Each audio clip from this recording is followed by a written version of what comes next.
Welcome back, lords and ladies. Now, in today's video, I'm just going to be showing you 5 things that you might not have known about the game War Thunder. Now, some of you might know these, some of you may not.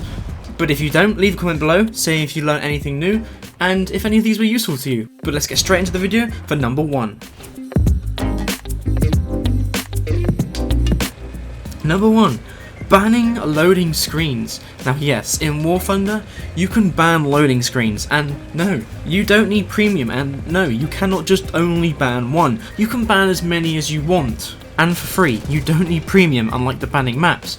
Now to do this, you are just going to go to your options, main parameters, and you can see right here, loading screen, filter. Click on that, and you can go through all the loading screens and ban the ones that you wish. You know what? I quite like this feature. I think it's pretty cool. You can select which loading screens you actually want to see. You can also use it to screenshot the loading screens or take the loading screens to use what you want with them in maximum quality. But yes, on to number 2. Number 2 is changing your color filters in game.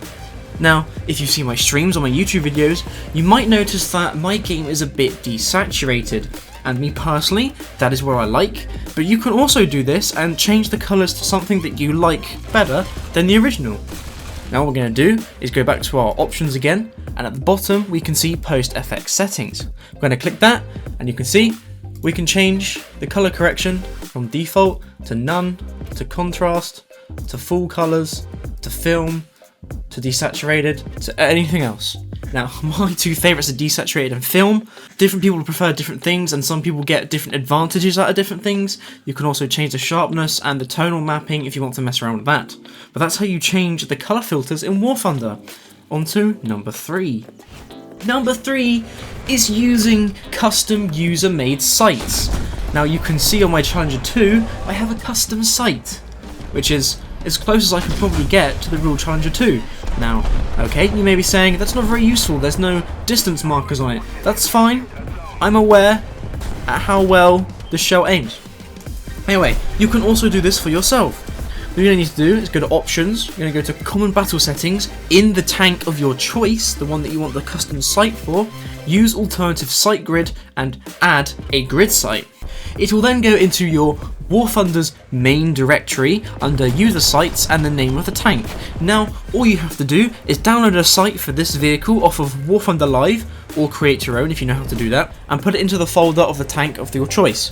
Once you have done that, you're going to come back to War Thunder, you're going to go to controls, you're going to set a command for reload custom site. It's usually Alt F9, but I have something else on Alt F9, so I use Alt 9. You're going to want to set a command for reload custom site. You're going to want to options, custom battle settings, choose your site. If it's not there, go back to your game, press your reload button, go back to options, common battle settings, and your site should be there. And there you go, you can use a custom site in War Thunder. On to number 4. Now in War Thunder, yet again, some of you may know this, but some of you may not. Some vehicles have something we call hydropneumatic suspension, which means they can go up, down, left, right, forwards, backwards. Really interesting. As you can see here with my Type 90, you can see that I can go forwards. I can go backwards with the suspension. I can go up and I can go down. I can't go left and right with the Type 90, but with the Type 74, you can also tilt left and right, which is really useful for cresting hills and looking over small objects. There are a number of vehicles that can do this. I'll list them on the screen right now. But yes, there is a list of vehicles that can use this hydropneumatic suspension. Some can only go up and down, some can only go forwards and backwards, and some can do all of it. So if you have any of these vehicles, go test it out.